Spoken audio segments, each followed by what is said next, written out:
Gênesis capítulo 40, versículos de 1 a 23. Passadas estas coisas, aconteceu que o mordomo do rei do Egito e o padeiro ofenderam o seu senhor, o rei do Egito. Indignou-se Faraó contra os seus dois oficiais, o copeiro-chefe e o padeiro-chefe, e mandou detê-los na casa do comandante da guarda, no cárcere onde José estava preso. O comandante da guarda pô-los a cargo de José, para que o servisse, e por algum tempo estiveram na prisão. E ambos sonharam, cada um o seu sonho, na mesma noite, cada sonho com a sua própria significação, o copeiro e o padeiro do rei do Egito, que se achavam encarcerados. Vindo José pela manhã, viu-os, e eis que estavam turbados. Então perguntou aos oficiais de Faraó, que com ele estavam no cárcere da casa do seu senhor: por que tendes, hoje, triste o semblante? Eles responderam: tivemos um sonho, e não há quem o possa interpretar.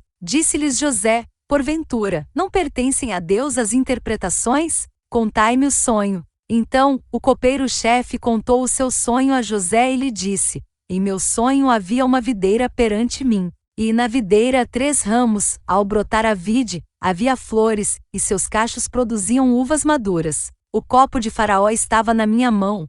Tomei as uvas, e as espremi no copo de Faraó, e o dei na própria mão de Faraó. Então, lhe disse José: esta é a sua interpretação. Os 3 ramos são 3 dias. Dentro ainda de 3 dias, Faraó te reabilitará e te reintegrará no teu cargo, e tu lhe darás o copo na própria mão dele, segundo o costume antigo, quando lhe eras copeiro. Porém lembra-te de mim, quando tudo te correr bem, e rogo-te que sejas bondoso para comigo, e faças menção de mim a Faraó, e me faças sair desta casa. Porque, de fato, fui roubado da terra dos hebreus, e aqui nada fiz, para que me pusessem nesta masmorra. Vendo o padeiro-chefe que a interpretação era boa, disse a José: eu também sonhei, e eis que 3 cestos de pão-alvo me estavam sobre a cabeça. E no cesto mais alto havia de todos os manjares de Faraó, arte de padeiro, e as aves os comiam do cesto na minha cabeça.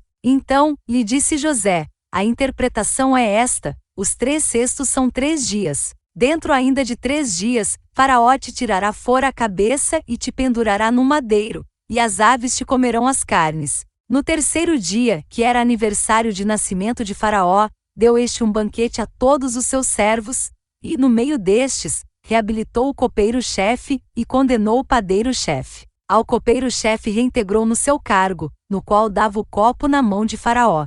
Mas ao padeiro-chefe enforcou, como José havia interpretado. O copeiro-chefe, todavia, não se lembrou de José, porém dele se esqueceu. Fim do capítulo 40.